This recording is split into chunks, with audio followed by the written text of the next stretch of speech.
Tonight, the 19th of November 16, I'm on the Strand outside the Savoy Theatre, where the first performance of Dreamgirls will be taking place in about 3/4 of an hour.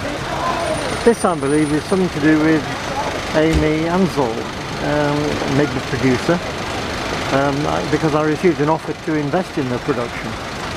But having invested in Happy Days, which didn't succeed and produce any return, I did not pursue the chance of investing in Dreamgirls. I met Amy in Nottingham when she brought the cast and the show Happy Days to the Nottingham Theatre Royal. I believe it didn't get big audiences on any of its tour dates, so it generally ran at a loss, and the company was wound up at the end of the tour and didn't even come into the West End. So here's the entrance to the theatre. I'm going to make my way tonight to see the first performance of Dreamgirls at the Savoy, London.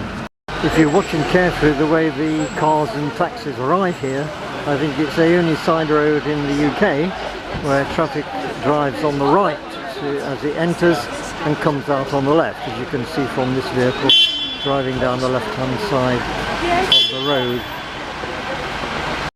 The entrance to the theatre is over there. That is where I'm on my way to, Dreamgirls. This is the view inside the theatre.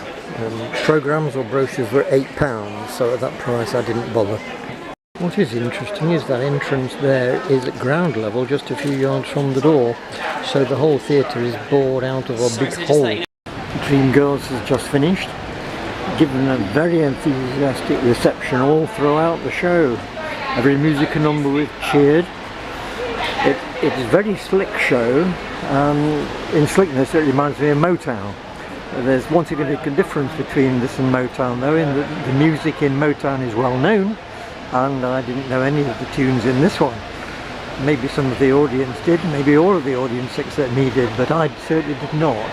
It seems to be loosely based on the story of the Supremes, with the lead singers being changed and coming stars of their own, but everybody made it all up in the end, so everybody lived happily ever after.